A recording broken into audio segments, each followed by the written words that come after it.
Closed captions for this episode of Life in Wilkes is brought to you by Deal Insurance Agency in Wilkesboro, an award-winning, experienced, family-owned and operated agency with service and coverage that goes above and beyond expectations. Join us on a captivating journey as we explore the charm, history, and vibrant culture of Wilkes County. Discover the hidden gems, inspiring stories, and remarkable people that make Wilkes a place worth knowing and celebrating. Join us now and experience the unique essence of Life in Wilkes. Linda, how are you? I'm great, Carl. I really am. It's awfully good to see you. Now, I know what you do. Most people know what you do. Tell people who you are and what you do. Well, I am Linda Cheek, and I'm the president of the Wilkes Chamber of Commerce.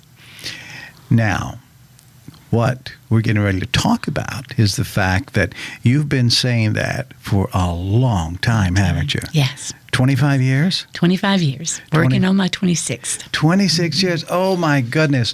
When we first talked about you coming in and sharing some of the celebrations of the chamber, and you had shared with me during that visit that you were getting ready to retire. Right. And you're an overachiever because you're not 25, but 26 years in this position. What's that ride been like? It's been great. It really has. If you don't enjoy what you do, you should move on. Mm-hmm. And so it shows I've enjoyed it because I haven't moved on. Right. But it has been challenging at times. It's been a true experience. You've learned so much about your community. You meet such wonderful people. You really do. And the building of relationships, I think that's been the greatest thing. Greatest joy is the people. It really is. We work with such wonderful people. A lot of people will say that. I say, well, what do you like about the area? Well, it's the people. Well, what about the people? Mm-hmm. And you are in a unique position because of the nature of the chamber and the way that membership works. You truly do get to know the membership. So you are getting to know the people week in, week out, month in, month out, year in, year out. And that's a different type of getting to know than just casually meeting someone, right? It truly is, because you network with those folks, and your whole purpose is to try to help them grow their business and to become successful. So you're going to have to learn as much as you can possibly learn about that business and what they do and how they do it and what's their purpose, what's their why, why are they doing that. So you really get to know them. And many times because of that, you get to know their families, you get to know their employees, you get them involved. And you connect them with other people. I spend a great deal of my time when we're at events just introducing people to other people. Right. And I love doing that. That is so much fun because that's when they connect. And that's when their relationship starts to develop with that person. And that's where the magic starts, right? It is. It is. It truly is. I've watched it happen. I think there's certain people in the world that are fortunate to have that responsibility. The inherent value of relationships. But for a lot of people, saying, hello, my name is so-and-so, and I do this, that's not an easy thing to do. No. Why do you think that is? People don't like to talk about themselves very much. Maybe they're closed off to others or trust. I'm not quite sure, exactly why some folks never want to meet other people. They don't, it's always telephone, text, something of that nature. But to really get to know someone, you've got to shake their hand. And more than shake their hand, you have a conversation. Yeah, you really do. Over and over and over again. Yeah, it's that eye contact. It's just being there, just having that relationship one-on-one. Right, I love that. So let's talk now about your thought processes now. Let's go back 25 years. I know that's going to test the memory, but slightly. But that may not be on your list. We didn't. I wanted to talk about some of your great memories over 25 years, but I do think it's important to look at that perspective from 26 years ago, when you stepped into this role, Wilkes County was a different place then, right? It was. Because every area evolves. So obviously the land mass is still there and the natural resources. But the people, the ones that are still in business, they were much younger, 25 years younger than they are now. Yeah. But talk about how you looked at it then compared to how you look at things now. I think when I first started, there were, we were a booming community. We really were. We had lots of textile, furniture. Lowe's was very strong, very, very strong here. And it was different. And it really was. You had a lot of people who spent time helping others. They were involved in the nonprofits. They enjoyed being a community service person, giving back to the community.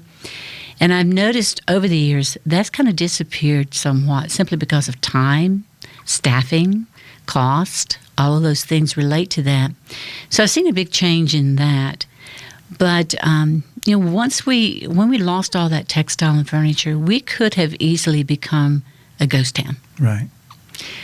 We had about 5,500 jobs that went away. Overnight, basically, right? Just gone. But the independence of this community and the strength of the people here and the entrepreneurism here, I think it kept it together. And it kept that hope. And do you remember those conversations when that news came down? When NAFTA is passed and people are thinking different things, but not really knowing what the future was going to hold. Yeah. And I've talked to some people. You would have talked to a lot more, of course, who really couldn't believe what was happening. It was like it was surreal. Yeah. Right? They really thought those jobs, those manufacturing jobs, those textile jobs, were going to be here forever because they had been for generations. Right. And so it changed the mindset of many families, destroyed their trust in business. So trust in business, but then having to deal with that next step in their lives, many of which I would imagine would have thought, well, I'll just get another job at another plant. Maybe I have to drive, 30 miles or what have you. But the unfortunate thing is those jobs were gone in those communities too, right? Yeah. But it did force a lot of those people to become entrepreneurs. Okay. They started their own little business. And I think the small business growth has expanded because of that, because they had to find something else, something that they had a skill to do and felt comfortable doing. Right. So what type of things? I can imagine. Anything, upholstery shops, sewers, seamstress, daycare centers at that point in time. Many of them did that. But just a lot of smaller business, sort of blossomed. And a lot of those businesses are still here today? They still are, yeah. Yeah, they really are. They haven't grown to be so huge. Right. But there's still a lot of small businesses out here. So having those companies, the big ones go, and entrepreneurially minded people within that workforce base, starting their own businesses. And now you're saying that those businesses are now going to their children. Many times their children will take it on. You just mentioned the Cooks, with the Cooks family. There's the Mathis family. A lot of farming there. Right. A lot of poultry involved in that one. And then you look at the church family with the lumber industry. Right. That's a generational industry. So you do see that, and I'm sure probably a lot of your smaller businesses, you see that passing on. But why don't we talk about the value of that for just a moment, because I think that's important for your legacy too, because as you see these businesses transition from generation to generation, it's a mindset that's in the community, right? Because most of the smaller businesses, they're supporting, the school programs. They're the ones that, support you. You knock on the door for whatever fundraiser you're doing. They're going to help out a little bit, right? They are. And they're always there. So why is that important to the community? That giving back, the strength of philanthropy. Has been extremely important to this community, and that's through small and large. I think that's how you get success in your schools. It's how you get success in your nonprofits. And look how many we have. We have 22 schools. Right. And they're magnificent. They really are. Their school grounds are great. School buildings are, there's some, I'm sure, that need some repair, but they're strong, very strong, and academically strong. And that's from that community support. Is that important when we're looking at economic development and attracting others to the area? Absolutely. I think that's been one of the biggest changes I've seen. When I first came on board, we were going through a process known as Vision 2020, and we realized that we were losing a lot of those kids to quitting school. They weren't finishing school. They weren't graduating. So there were things that needed to be addressed, and one of them was schools, buildings, actual facilities. So not too many years after that was in the early 2000s, I think it was when we built 4 middle schools. Not just all at one time. They all were built, 4 of them, one time. Who does that? Yeah. How many counties do that? That's just pretty amazing to me that we had the ability to do that and that our government chose to do that. And putting the future first. Absolutely. Right. Absolutely first. And then you saw the facilitation of improving the other schools, the high schools and the elementary schools. But we didn't just do growth within facilities. We did growth within the academics, too. Our schools have improved tremendously over the years. And that, to me, is so important to any business that's coming in or to the people who live here, Sure. just our local citizens. You need that educational support. You need people to be able to achieve. And our kids are doing that. So the They're Board excelling. of Education, from your perspective, has done a fantastic job. Absolutely. And then when we add the community college, the growth there and the new programs, the certificate programs now, all the things that they are doing to address the need of our workforce. Mm-hmm. It's just amazing. We are truly, truly blessed to have a good educational system. Yeah. And especially our workforce, it's very, very important. And smart people can do some pretty cool things, can't they? They sure can. Well, and vision. Yes. They have to have a little vision to know what's expected and what to bring down, for the future, because that's tough. We're growing so fast, we're changing so fast in this society that you really have to have a good vision to know what's out there. We'll talk about that for a moment. In your 25 years, what have been some of those obstacles that you've had to tackle, as the leader of the chamber, the things that the business community needed to focus on? What were some of the bigger challenges? Probably some of the bigger challenges is how to communicate with people. Mm-hmm. You've got all these generations, and some people still like to read, Right. But so many people want it quick. So we've had to change the way we do things. You can't just write a letter anymore and expect that to take place. You have to be able to meet them where they are, whether it be a voice, a telephone call, in writing, or digitally. You have to be able to know who you're talking with and how they want to communicate. Right. So that's been a big change. The way we market the community. It's so different now than the way it used to be. Everybody wants something fast. They want that immediate attention. You can't just buy a full-page ad anymore, can you? No, you really can't. You have to be. You have to be where they are, and that's a big challenge at times. And it's you've got to use your imagination. You got to think about, okay, what will I talk about? What's of interest to them? How do we pick this particular topic up and cover it properly? So, how'd you do that?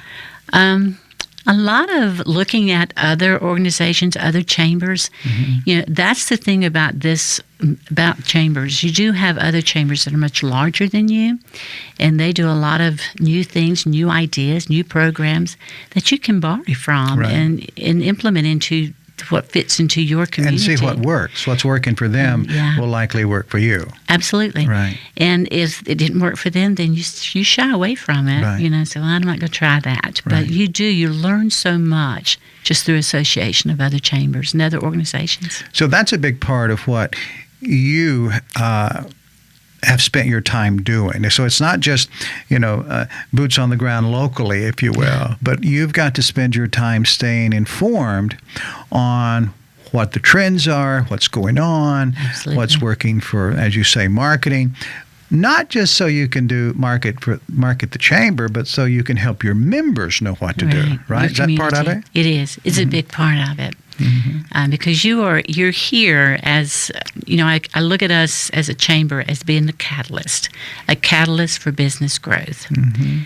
Because that's what our whole purpose is to get our members, our businesses to grow and be successful. If they're successful, then they're going to create an economy that's good for our citizens, because that growth will help them to be stronger too, and to be able to do the things they need to do.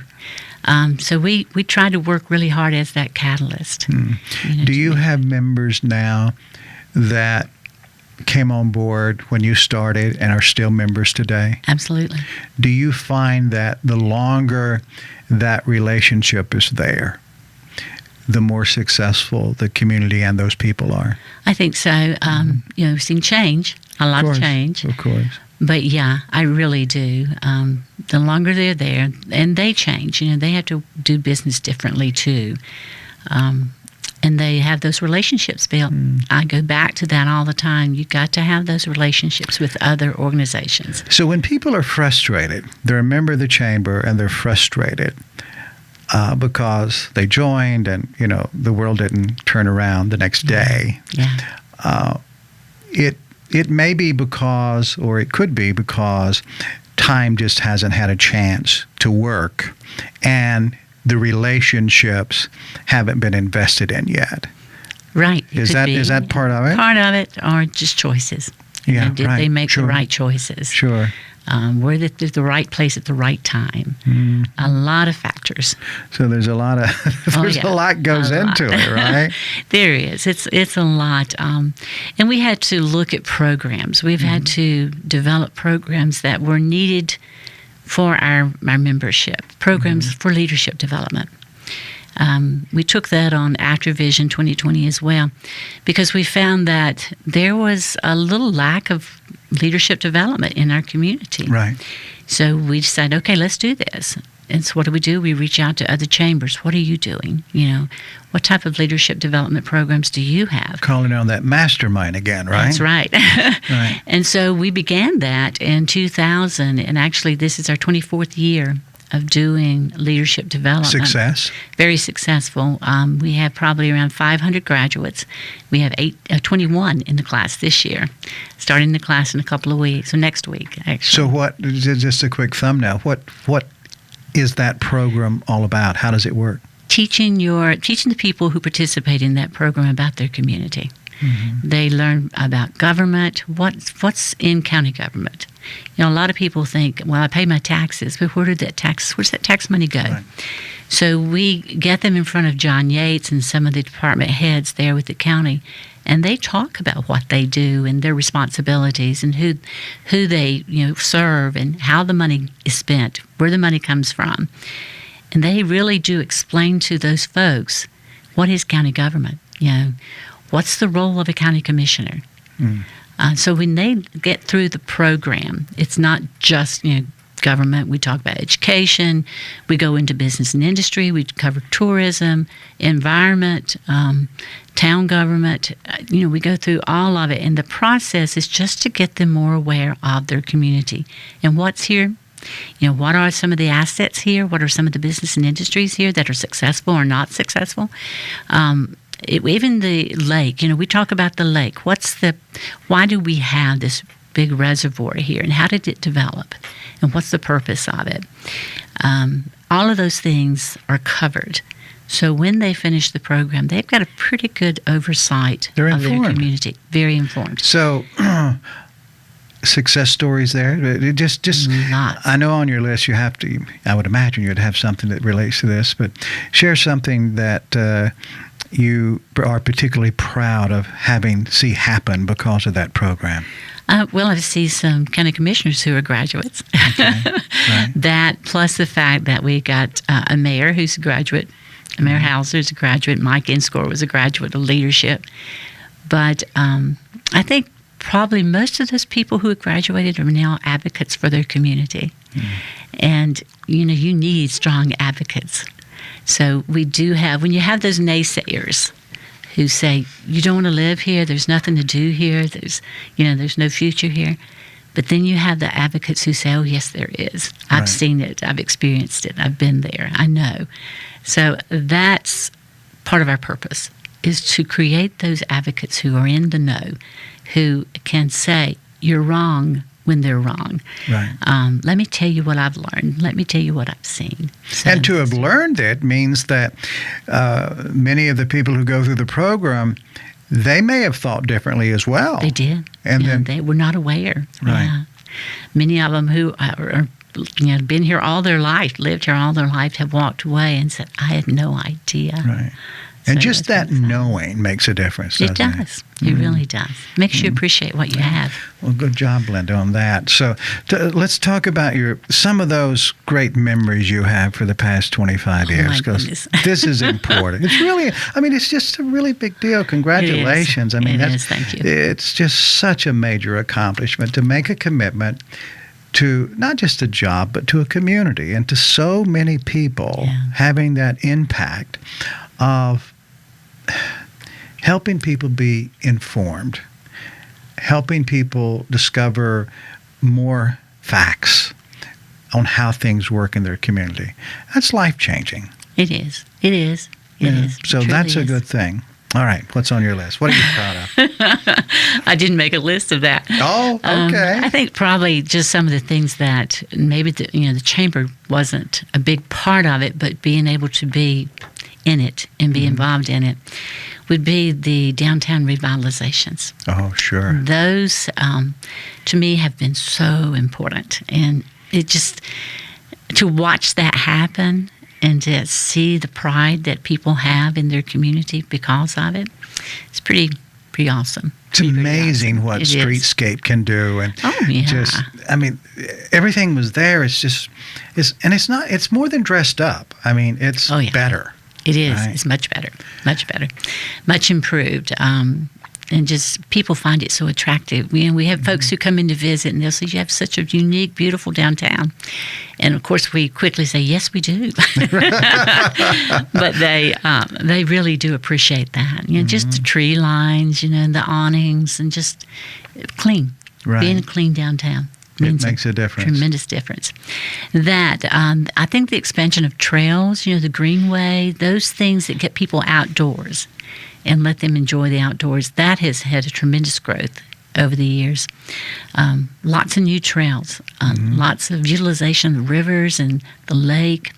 Those are things that make a community, the quality of life, so important. And we've done a really good job with that, and we continue to focus on that a great deal. So when you say you've done a good job with that, and we continue to focus, that means that none of this happened by itself. No. Because nature tends to just grow up and get weedy. That's not what we're talking about, though. No, it's collaboration of people. Right. Yeah. Collaboration, people with certain purposes in mind, and then actually having the ability to do it. Right, right. The ability and being willing to give. Right. We have a strong philanthropy here. It's been amazing. Why is that important? I think it shows that people care, long-term care. People say we lost Lowe's. I never say we lost Lowe's. We got the best of Lowe's because we got all those folks who care so much about their community and they keep giving back. Right. All the time. The Stone family, the Lakey family, the Herring family, they just keep giving back to this community. That's not happening in all communities. I've lived in different places, and we didn't have that strong philanthropy. This is a rural community, and to have those people care enough to watch this community grow and prosper, means a great deal. Means a great deal to me. I mean, I appreciate them so much. That giving back is just, look at the hospital, for instance, the library, the community college, the school system. The art gallery. I mean, the art gallery. I mean, it just goes on and on and on, the things that they've given back to us. There's not one thing that we could say, well, if it weren't for people who cared and who were generous, there's not just one thing, because there's this long list of things. They are. How does the future look? I know that as you will soon be doing what you do after this post, how have you left things? Do you feel like the future? Okay, we're in a great spot. This is moving forward. When some of those people that you mentioned, they're closer to, they're further away from the past than they were, right? So closer to retirement. They're closer to retirement, closer to, their children taking over things. So, how does that look? I mean, do we have enough new philanthropic-minded folks moving to the area, stepping up? What does that look like? I don't know that we have that. And I don't know that the children will carry that forward. Right. I really don't. I just hope that, what we have received, we use it well and take care of it and make sure that we invest in it. And I really think that will be our future, is the people here have taken a lot of pride in what we have. And maybe we'll just take care of what we have and grow on it. Sure. Got some good leadership. That means everything. Strong leaders are so, so important in every organization, from government down, and we have that. So I think you're right. I think the foundation is there. When I was out on the Greenway yesterday, grabbing a few pictures for a story, and I stopped there in West Park, that area where the plaques are. Yeah. And I said, oh, I recognize that name and that name and that name. And I took a few pictures so I wouldn't remember, and I could see everybody involved. But the Greenway's there. Yes. Right? It's done. West Park is there. It's done. The foundation's in place. That's done. So it is that moving forward and progression. And we've been talking to some younger folk who are doing not-for-profits now. And really enthused about it. So there's excitement there. So maybe it is that just continuing to grow. Yeah, as long as they maintain that pride, I think it will continue. I really do. And your it's thoughts? A generational. We talked about generations and how they work. I know. But us baby boomers, we kind of want everything. Right? And we want it now. And we want it now. But we have a lot of it now. So then that's okay. And then we talked about that before we started rolling, was the idea that different generations, now we give names for them. We didn't used to have names for every sector of every block. It used to be 20, 25-year block. Seems like the block's getting shorter now. But when we look at the basic idea of community is, I think everybody wants a nice place to go. Yeah. They want a safe environment to be in. They want something good for their kids. And I think we've got some of that. Oh, we do. Actually, I have a lot of that. We have a lot of it. We really do. And it's appreciated. I think people are appreciating. I think families are appreciating. I think they're coming here for that. A lot of people they left after they got out of school, and we have a lot of those coming back. Right. They didn't find what they were looking for. They had it here, so they come back. And it's that community spirit that people are in love with, right? A lot of opportunity. We really do. Our economic development's doing a great job. Everybody's doing a great job pulling things together. And it's slow growth. Right. But slow growth is good growth. Right. Because you don't want to outgrow your amenities. You don't want to outgrow your infrastructure. Right. So I think our growth is good. Do we have a limit that we only want so many new people coming to the county? Are we going to cut it off? We're going to put a wall up? How many can we handle, Brenda? How many people? I think we've got lots of land and that's what I was thinking. Easy access, and we can grow. And the business opportunities are prolific here, right? They really are. Mm-hmm. And they're diverse. Right. Very diverse. What are you seeing in the diversity of business now that as time has passed, over the past 25 years, that you're surprised? There are some technologies that weren't even in existence when you started, right? Most definitely. Your cybersecurity companies, that's... Right. Who would have thought we'd need cybersecurity? We didn't know what that was. Technology, huge in technology.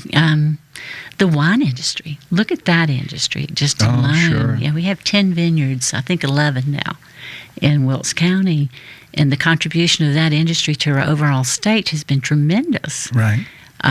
That growth, the agriculture growth, it's been just a tremendous asset for Wilkes County. We're growing a lot more cabbage now, aren't we? Yeah. I mean, look at all the things that you've seen them grow. And people really care about, what they eat. So that's a huge industry that we need to watch prospering and really support that. Right. Support our farms. They're very, How do we important. do that? I think we just support them by not doing that growth in some areas. You need that area. You need those farms to be healthy and to continue to grow food. And just preserve it. We have a lot of land preservation in this area. You have people like B Towns who works very hard with land preservation. Mm-hmm. That's so important. You need to keep that separate. Not everything has to be developed. But we do need development, but let's make sure that we use it wisely.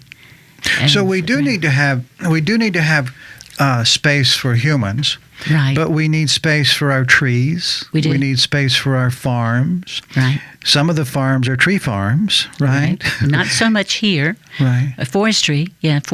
Not Christmas tree, but of course. Forestry most definitely.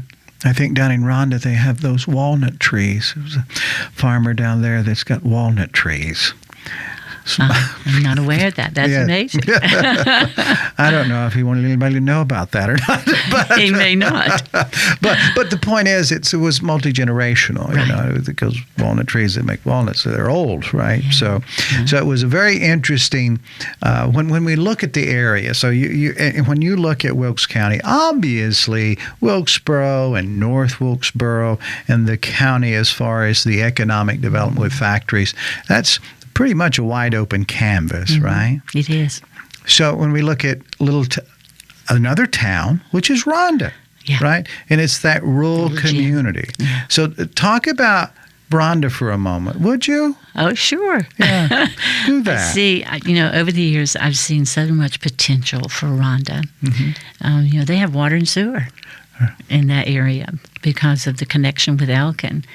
They have rail in that area. Their land, the topography of the land is different. It's not quite as rolling or hilly or mountainous. It's beautiful. So there are opportunities for growth absolutely in that part of the county. Absolutely. Quicker, easier access to the interstate. Mm-hmm. Things that you need for economic growth. Lots of opportunity there. Right. And I think that will happen. I really do. I think in time you will see that. Well, as you said, we take our steps, right? We do.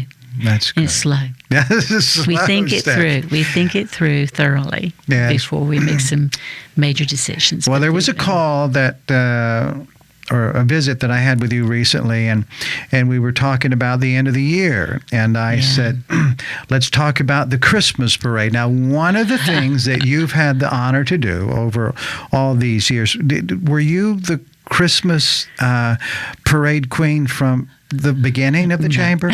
No? When did that become yours? That was actually, the Christmas parade was put on by the JCs for many, many, many years. Right. And we supported them because we were the location where people would come to get their applications and find out details and things, because the JCs was just an organization club. Right. And they sort of dissolved. They went away. The interest went away, and so the club went away. So I pretty much said, can't see this happening. We can't do without a Christmas parade. So we took it on, and I can't even remember how many years we've been doing it now, but it's a big event. It's a fun event. It's delightful because you see all the kids and they're excited, and they just love the Christmas parade, and it brings out families. It brings out tons of folks. It's that one time of the year, and there are others too with the Apple Festival and other large events. Merle Fest is a blending of local and national groups, right, or peoples. But that's that time that it's free to attend. Everybody can show up, and there's a moment of joy there. Absolutely. Yeah. Are you going to miss? Are you going to miss leading that charge? Well, I'm going to miss a lot. What are you going to do? What are you going to do? I'm not quite sure yet. I won't sit still because I'm just not that type of person. So I won't sit still. I'll do something. All right. But I'm not quite sure yet. No, you're going to do a little traveling. A little, not a lot. No, I like to travel, but I really like home. I like going home. Well, when it comes to going to a scenic place, right, with a relaxing vibe to it, well, you kind of live there already, don't you? Yeah. I mean, you do live in one of the most beautiful places in the whole country. We really do. Absolutely. I haven't talked about the Visitor Center. That's probably one of the greatest assets, too. The Northwest North Carolina Visitor Center. Were you involved with helping bring that about? Yeah, pretty much. We took on the management of the Visitor Center when it first opened. Okay. And that was in 2009. The neat thing about that Visitor Center, it's an introduction to this area. And before, people were so eager to get to the mountains and enjoy the Boone, Blowing Rock area. But now they learn so much about the whole region, the entire region of 10 different counties in this Northwest North Carolina area. So I think that right there has really opened a lot of people's eyes to our area that would not have happened before. And I don't know, it seems funny to say it's state-of-the-art because so much of it has an organic feel to it. Yeah, right. But it's definitely environmentally friendly. You've got beautiful trails there. And showcase the arts of all the region, too. It's just it's a great introduction. It seems to me that would be, as far as rest areas are concerned in the Carolinas, that has to be a success story. It is. It really is. People walk in and they say, I've never seen anything quite like this. Right. This is beautiful. I'm so impressed. So it has been really a gift for this area, not just Wilkes County, but for the whole area. So it does serve as a welcome center, right? Absolutely. It's not just a rest area. No, it is it's a fantastic visitor center. We have over 70,000 people that come through there every year. And these are people who maybe their first time in this region, and they get the opportunity to really gain a lot of knowledge and information about the entire area. Do you imagine, Linda, that people who are on their way to Boone, because of that stop and what they're seeing about Wilkes County there as well, do you think some of those travel plans shift a bit? They do. And at least they go downtown to have a meal or have an experience. And I would imagine some of them might just stay in Wilkes instead of going on up the mountain for a few nights. Is that the case? Many times. Lots of people like to retire in this area. So they're not familiar with Wilkes, but then when they come in and they see the beauty of the area, they start asking questions about the schools, the health care, things that are important to them in their retirement. So we're able to share that with them. And not just Wilkes, but the whole region. But many times Wilkes is discovered, and they make that choice to come back here to buy that home or to develop that land or whatever they want to do. And it's because they didn't know before. All they had really learned about was the high country. Right. And so now they're learning about us. And that's important, very, very important. And, I don't think they're turning away because we have a lot to offer. And when they do learn that, they want it. And again, it's the people. Yes. So many times I've asked people, why did you come here? Why did you make the choice to come here? And they say it's the people. I felt welcome. I think that's one of the most enjoyable parts of what we're doing with Life in Wilkes now is talking with people who are doing things. And going through each one of these visits, I feel like we're getting to know that idea when we say it's the people. Because when you hear someone share their story, you hear someone share their journey, you hear someone celebrating a victory over something or because of what they do, that lets you know what's special about the people, right? Right. Yeah. Well, Linda, you're a special person. Well, thank you. Thank you for this opportunity. Yeah, this has been great. Congratulations. Thank 26 years. Well, it'll be 26 in November, and I'll be retiring the end of the year, hopefully, if they find someone. Right. How's it going? I mean, I don't know. I don't know. They've got some, probably if they tell the prospects all they have to do, if they follow your lead, they're gonna be like, boy, that's too much work. Well, they probably will think that way.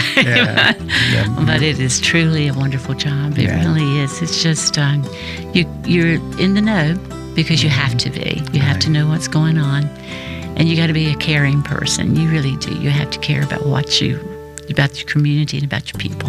Yeah. That's great. Thank you, Linda. Thank you. Thank you for your service. Thank you for spending time with us on Life in Wilkes. We value you as a viewer and appreciate when you share the show with your friends and family. Be sure to bookmark our channel and join us again on the next episode of Life in Wilkes.